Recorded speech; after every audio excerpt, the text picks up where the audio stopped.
Dalam beberapa hari terakhir atau dalam beberapa waktu terakhir di Indonesia ini mengalami suhu panas meskipun di sejumlah negara tengah mengalami gelombang panas ekstrim, namun BMKG mengklaim suhu panas di Indonesia bukanlah gelombang panas. Lalu apa sebenarnya yang memicu suhu panas di tanah air serta apa yang harus diwaspadai dalam menghadapi suhu panas? Kami akan membahasnya bersama Kepala Pusat Layanan Iklim Terapan BMKG Ardasena Sopaheluwakan. Selamat sore Pak Arda. Pak Arda, jadi menurut BMKG yang terjadi saat ini bukan gelombang panas tetapi suhu panas, Pak. Mungkin bisa dijelaskan apa perbedaannya, Pak?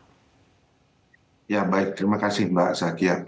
Untuk di Indonesia saat ini memang masyarakat termasuk kita semua merasakan adanya kenaikan temperatur.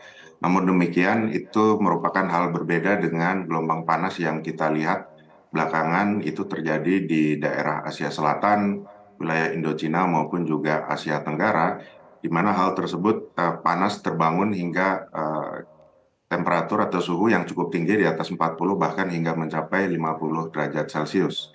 Nah, untuk di Indonesia karakteristik tersebut itu berbeda. Panas yang terjadi di wilayah Indonesia itu lebih disebabkan karena gerakan semu matahari yang selama sebulan terakhir berada di sekitar wilayah Khatulistiwa. Nah, itu menyebabkan kenaikan temperatur sedikit antara 1 hingga 2 derajat yang masih merupakan siklus alamiah yang terjadi di wilayah tropis, khususnya juga di wilayah Indonesia, yang rutin terjadi setiap tahunnya, biasanya sekitar bulan Maret hingga April, dan juga periode keduanya itu nanti September hingga Oktober.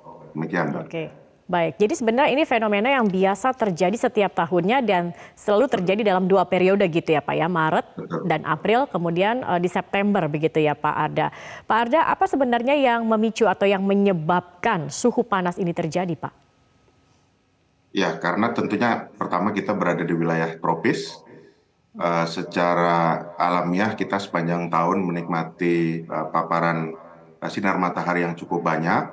Walaupun demikian dari bulan ke bulan, dari Januari hingga Desember, ada variasinya sedikit, tetapi kan variasi temperatur di Indonesia atau di wilayah tropis itu relatif konstan atau relatif homogen di sekitar 25 hingga 28 atau pada puncaknya seperti periode sekarang itu antara 30 derajat Celcius hingga 36 derajat Celcius. Nah, hal tersebut tentunya berbeda dengan kondisi iklim yang berada di kawasan-kawasan atau di negara-negara di wilayah lintang tinggi seperti di Eropa, benua Amerika, dan juga Australia. Demikian, Mbak.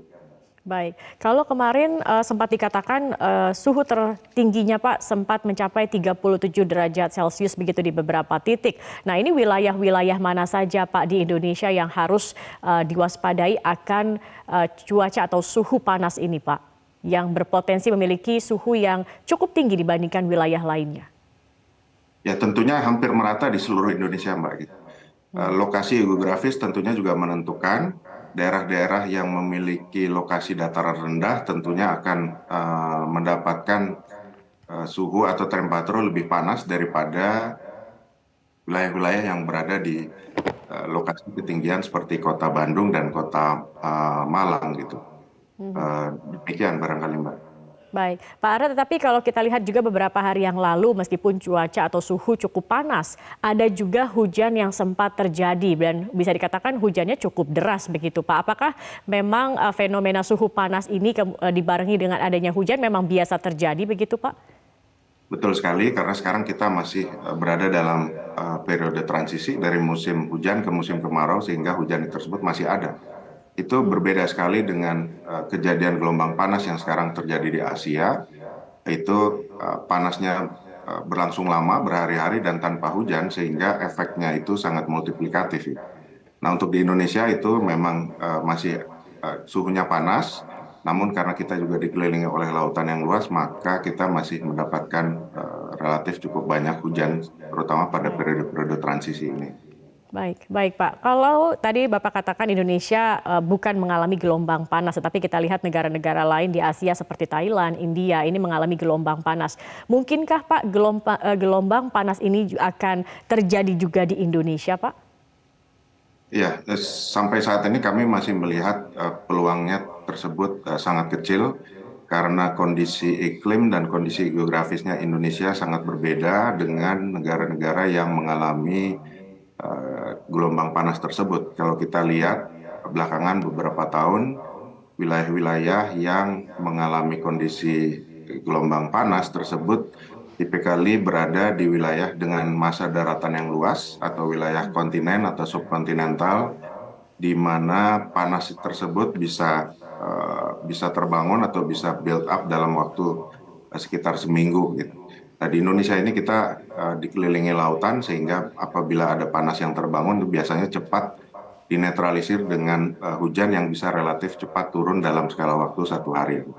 Baik, Pak Arda, sebenarnya apa dampak dari suhu panas ini, Pak? Tentunya dampak kepada kesehatan tersebut juga ada, sehingga kita perlu, masyarakat semua perlu punya hidrasi yang cukup Kesehatan baik. maksudnya seperti apa, Pak Arda? Bagaimana? Maksudnya dampak terhadap kesehatan seperti apa, Pak, misalnya? Ya, tentunya kita perlu memperbanyak hidrasi, memperbanyak minum air apabila beraktivitas di luar.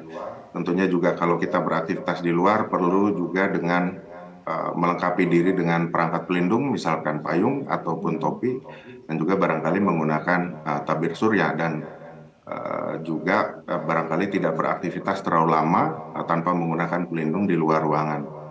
Oke, baik. Pak, tadi Anda katakan ini akan berakhir pada bulan April ini. Ini artinya memang hanya terjadi dalam 2 bulan terakhir saja begitu, Pak. Apakah ada kemungkinan di Mei ini masih bisa terjadi adanya suhu panas ini, Pak Arda?